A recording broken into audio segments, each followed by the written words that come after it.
This is Sarnia Lambton Daily for Tuesday, April 28th. Good evening, I'm Terry Doyle. The number of positive cases of COVID-19 in Sarnia Lambton has made a slight jump in the past 24 hours, but the good news is the percentage of people whose tests have come back negative continues to increase as well. Lambton Public Health now says 178 people have tested positive in the region since the pandemic began. That's an increase of 8 since the previous update.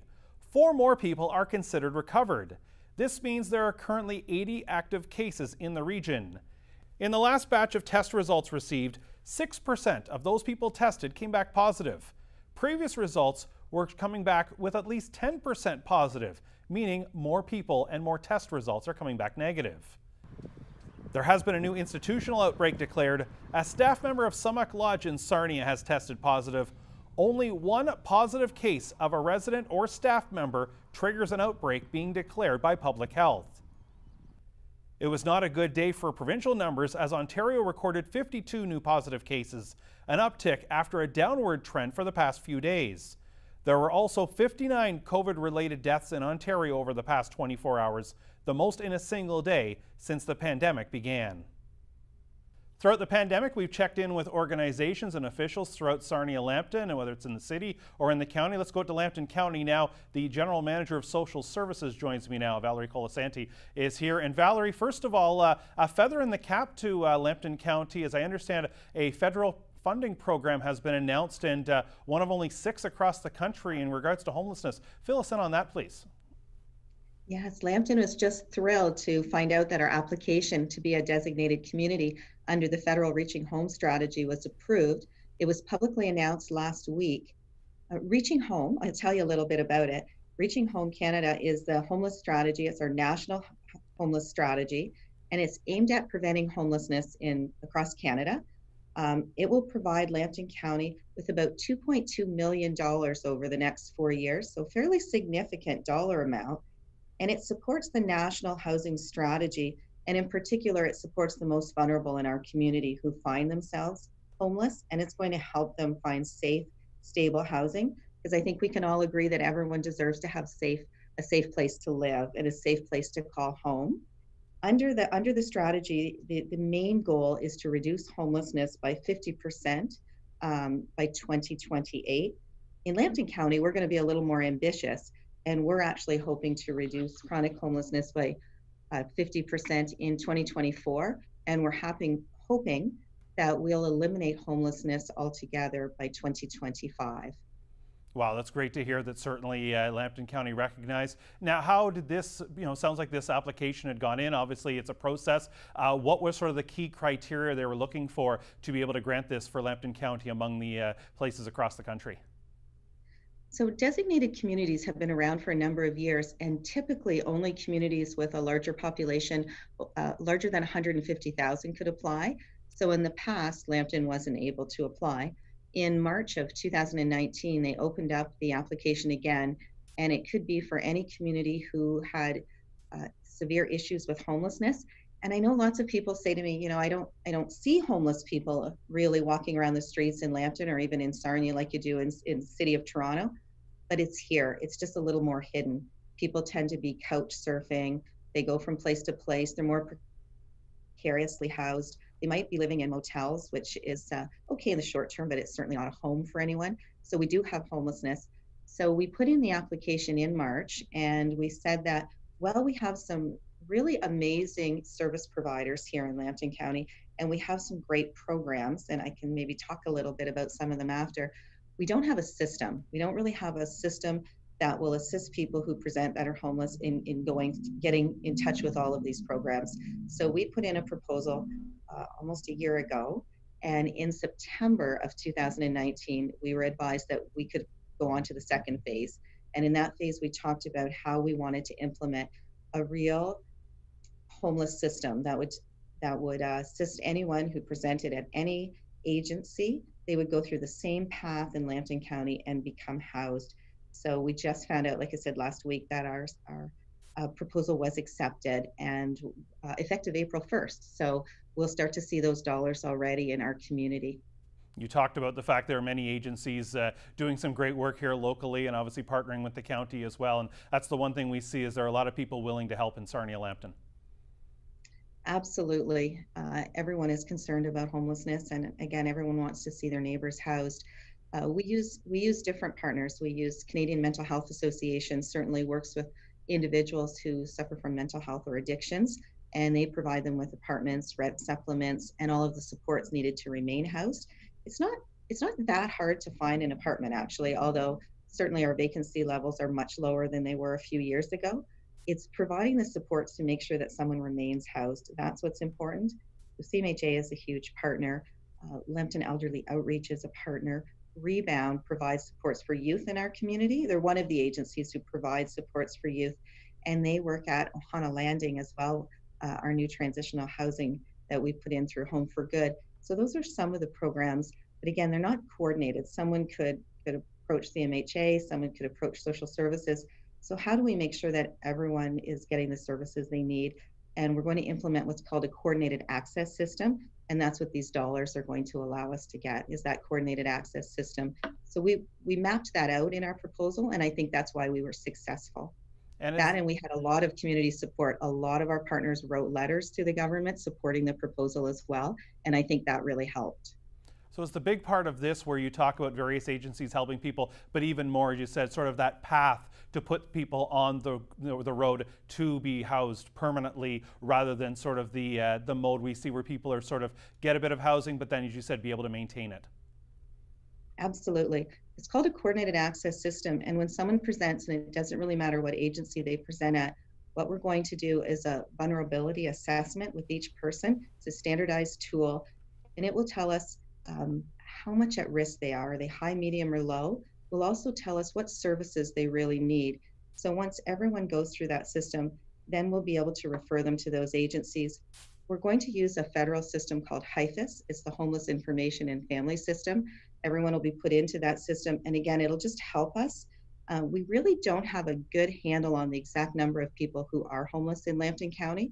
Although we did an enumeration in 2018, we didn't collect people's names. It's called a by name list. With your by name list, you have individuals so that you know that it's a unique individual, because right now we could have someone present at 4 different agencies, so it's hard to track.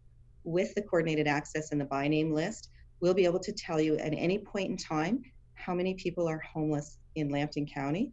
That will help us address any gaps that we have. That will help as we get new dollars. Where should those dollars go? What exactly are the services we need? We think we know, but without the data, we really don't. We need to have a data-informed system, and that's what will wrap around Lambton County. Valerie, here we are in the middle of a pandemic right now, and we're hoping to see the numbers continue to move towards the positive side. But what have you been seeing through this pandemic when we talked about homelessness and social services in general in Lambton County? Sure. Maybe I'll start with the homeless piece. And as you can imagine, being homeless in a pandemic would be terrifying. We partner with the Inn of the Good Shepherd, and certainly the Lodge stepped up very quickly to say, we're concerned about the pandemic. What should we be doing? And as you know, social distancing is really important, and that's a challenge to do in a shelter. So we were able to assist the Lodge in moving some of the individuals out of the shelter who really could live independently. And we moved them in. We have 10 different apartments that we've moved people into. Those individuals are receiving some supports from both social services and the Lodge, but that allowed the folks at the Lodge to spread out a bit and to be able to do the social distancing and stay there. We've also opened an overflow shelter. We've got a wing of a hotel within Lambton County where anyone who's experiencing homelessness, we're able to put them in there. We're doing a triage. Should people be at the Lodge? Where should they be? But we have a staff to run there, so people are able to stay at the hotel.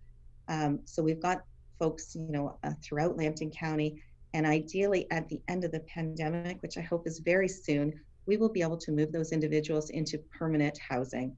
We're hoping not to move them back into the Lodge, that ideally people would move from the Lodge, stay there, while we determine where they should be, and then work with them to go into permanent housing. It's called a housing first model, and it's a model that both the federal government and the province are asking all the municipalities to accept. And it really means put someone into housing first, and then figure out what they need. What are the supports? Do they need mental health supports, addictions? So that's what we're going to be doing at the end of the pandemic. So this the reaching home funding is really going to allow us to do that. So for now, we're managing the homeless population. Hopefully, everyone has a house, and it's great that they're staying in a motel at least, because then everyone has their own room, right? And then we can stop the spread of COVID. So that's what we've been doing with the homeless population. As you can imagine, we've also had a huge number of individuals in Lambton County lose their jobs due to COVID and all of the shutdowns. So we've seen an increase in applications for emergency assistance. The provincial government has allowed Ontario Works to expand emergency assistance from a 2-week window to a 6-week window. And we're seeing a huge increase in applications. I want to say a 400% increase in the last month in the number of applications. Wow, 400% increase gives you sort of some perspective on what people are dealing with. And is the concern now, where we're in this wave now, we get through and, you know, sort of businesses will be able to reopen at some point, even in limited, as we saw from the provincial government yesterday, but then we still don't know the after effect, what businesses may be operating differently, where jobs are maybe not reinstated because businesses may not be able to continue. Is there a concern sort of that next wave, or where we go from here when it comes to the economy and it comes to jobs and therefore social services? Yes, we're very concerned about that. The provincial government flowed some dollars, almost $2.8 million to the County of Lambton through a social service relief fund. And we're using a lot of those funding, a lot of the funding envelope for the homeless shelter. We're also using a lot of it for a rent energy bank that's being administered through our Ontario Works office. So if people are calling and they weren't in receipt of social assistance, they may be able to get some help with rent arrears, energy arrears, things that they can't pay, because we are concerned that while people aren't being evicted right now and they're allowing some leeway on mortgage payments, that's only going to last so long. And then all of a sudden, people, like you said, may not get called back to work. We don't know if some businesses may close or how long it will take to ramp up again. And often the people who we see are the least attached to the labor force, so they may come back on social assistance. So we're getting the rent energy bank up and running, and I would encourage people, if they're struggling with making rent payments, that they do call the office and apply for funds through that, so that you can pay your rent and certainly your hydro bills and things like that. The other piece that we're starting to work on is getting our resources ready for employment. Here at Lambton Shared, we run what's called Lambton Works, and it's an employment program. It's closed right now, as you know, social services is open for business but closed to the public to walk in. So we're trying to do everything over the phone. But as soon as we're able to, we'll open that again and start to work with folks around finding employment. You know, let's get back to work. So we're gearing up that way. And we're also starting to look at what can we do virtually? What can we do over the phone with clients? What can we do? At least get them resources on working on their resumes and things, so that when businesses start to open up again, they can look to get back to work. Valerie, before we let you go, we always like to end on a positive note as well. I'm sure in your organization and everywhere else, we're seeing people helping people and people just wanting to help their friends and neighbors. Absolutely. We're seeing a lot of that here at Social Services, people reaching out and helping the other staff members who, some staff members are working from home because they have childcare issues or they're some health concerns. And it's just amazing how the staff have partnered up and have been helping each other get through these difficult times. I want to say, I think one of the most positive things for our division that has happened is the fact that we were able to move some individuals from shelter into permanent housing. That was just fabulous for us to have clients say, you know, I've not had my own house or my own apartment for years. That was just amazing. Even though the numbers were very small, to be able to provide even 5 and 6 people with their own apartment was just a wonderful experience. And we're hoping to do a lot more of that with the new Reaching Home dollars. Well, Valerie, appreciate the update and the insight, and great to leave it on a positive note. Stay well to you and your staff, and we'll catch up to you again soon. Thank you so much. Ms. Valerie Colasanti with Lambton Social Services General Manager there. More to come on Sarnia Lambton Daily on your TV.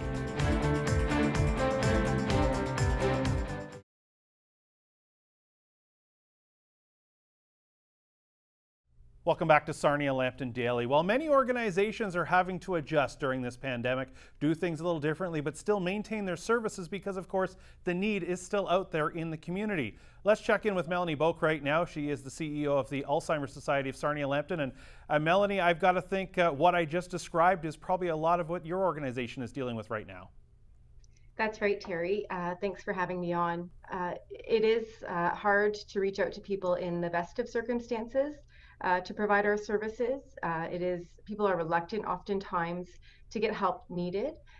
During COVID-19, during this pandemic, it's been especially difficult because we have had to rethink how we provide those services. Obviously, some services have stopped. We used to have in-person support groups and a day program that we would run. And those have had to be suspended for the time being. So we've changed things to reach out over the phone or via Zoom or virtual space at this point in time, and just trying to get the message out that we're still here and still providing support. And I've got to think that's indeed, it's difficult times, and whether you said the clients or the caregivers as well, for them, that there's already enough stress right now. And are you finding that at least that phone call or that virtual meeting is at least helping to alleviate maybe just even a tiny bit of that extra stress right now? Yeah, so I mean, there's some different challenges that come along with this pandemic. We do support caregivers who have people living with dementia in long-term care. And so they used to come to support groups to get support in the challenges in facing them in that situation. Now there's added challenges of not being able to visit that person. So trying to reach out over the phone to them, and even linking them up with other care partners in similar situations, which is what we previously had tried to do as well. And just again, trying to reach out. We have a respite program, so we still have staff that are going into homes to provide respite. And so while the care partner might not be getting out to socialize like they used to, at least they have some sort of break from that caregiving role for a bit of time. And in cases where clients have chosen to cancel that service because there is obviously risk of being in close contact with people right now, we've tried to substitute that with phone calls. So we have respite workers making phone calls, or our counseling and support staff also making those calls out to our clients, and also to the people living with dementia right now too. Trying to vary service up. We actually have been putting together activity kits to get out to clients to keep them engaged and give them something to do during this time. Take me through the steps that I'm sure, was it a case where having to put a lot of these things in very quickly or very suddenly? Yeah, so I think the pandemic was declared on the Wednesday, and we had chosen, I think by the Sunday, to close our office to the public. And really I had worked, from the point of the start of the pandemic through the next several days, just to make sure my staff were set up with laptops to be able to start working from home, and to have the connectivity that's needed to access our database, and to get on compliant Zoom accounts to make sure that we can meet with clients. So it was a lot of work up front to make sure everybody was set in place for that, and then notifying clients of what we were doing as well. And of course that changed and evolved over time as we found out more about how the virus spreads and what we could and could not do. Things changed, so just keeping staff up to date and then clients up to date on what was happening as well was challenging. But we were fortunate to be able to be up and running very quickly. So our office is closed to the public, but we do have staff in the office, 2 staff at a time.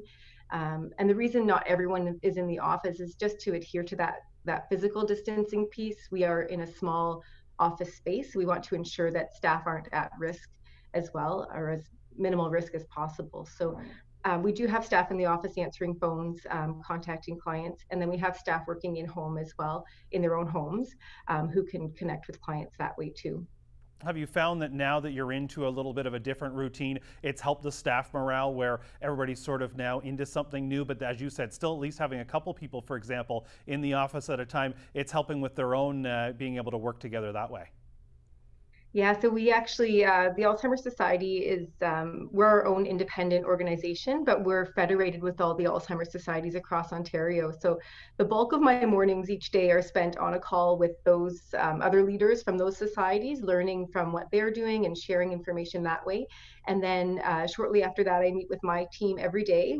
There's about 10 or 11 of us on a call each morning, just to do roundtables and see what new information has come out, what we can do to help our clients, what's working, what's not. And so what I learned early on was just getting everybody settled into a new routine, reaching out to the clients that needed us, and then also helping clients to get on with technology if they were able to, or just being able to phone in with that support. So we found clients were very reluctant at the beginning. So I mean, we're a month and a half into this, very reluctant to join us online virtually at the start. But as time has gone on, we found out there's more willingness to join us now because there's that need, and they just don't want to go any longer without seeing us, even though it's not in person, it's in a virtual space. And there are considerations. So we could, if someone came into the office, we could see them if needed, keeping that physical distance. So we have, and with respite, we have screening questions that we ask before we go in. And same if there was a situation where someone really needed to see us, we would do some screening and ensure we had that distance to be able to meet with someone. Could this be maybe an opportunity going forward where maybe the technology and some virtual things will help some clients be able to reach out a little more? I'm not saying replacing the existing services, but maybe being able to communicate with more people, or depending on their situation, just utilize that technology maybe even more than they thought was available to start with. So certainly we've discussed that on our morning meetings, in that we used to have, for instance, a caregiver support group that happened in Sarnia on a certain day each month, and then one in Petrolia on a certain day each month, and one in Forest. Well, there's no reason that we can't have all of that group together on a Zoom call at this point in time, because there aren't the geographical or physical boundaries that separate us now. So it's easier in some cases for people to get on with technology and meet with us online than it is to even leave the house to get to an in-person meeting. Having said that, there are circumstances where a caregiver is living with a person with dementia, and so they are there in the home. And if the caregiver is trying to access a meeting or supports online or on the phone, it can be challenging as well. So I think while there will be some new ways we do things for sure, and throughout this, it's given staff the confidence that yes, we can, we will still have to have some of those, prior support groups, in-person things as well. One thing that any organization would deal with at any time is fundraising, and I know during a pandemic that can be even more of a challenge, whether now or we see where the economy is going to go moving forward. I know you don't have a crystal ball right now, but how is this impacting your organization now and moving forward? So we are fortunate to have LIN funding, so we are funded for the bulk of our programs through the LIN, but we do make up quite a bit of our budget through fundraising and donations that come in. We have a very generous community, and we have seen some donations continue to come in, although some of our big fundraisers are being impacted. So we were set to have our investors group Walk for Alzheimer's happen at the end of May 31st, and we've had to move that to a virtual walk. So while we are hoping to be able to still fundraise for that, it's quite a different event at this point in time. And given the economic impact that the virus has had on everyone, I imagine that it will be more difficult to raise funds, and we won't see nearly the funds come in that we've budgeted for. Well, and now we're looking to the future. So events that we might have in the fall, we know that there have already been things moved from spring to fall for our organization or others, and that there might be saturation there. And so it will be interesting to see how things play out in Sarnia Lambton, but it's a very good community to work together, and I have no doubt that in one way or another, we will be able to meet our clients' needs. Well, Melanie, we appreciate you joining us here. Appreciate the update to you and your staff. Stay safe, stay well, and we'll catch up to you again soon. Thank you, Terry. There's Melanie Boak joining us from the Alzheimer Society of Sarnia Lambton. More to come on Sarnia Lambton Daily on your TV.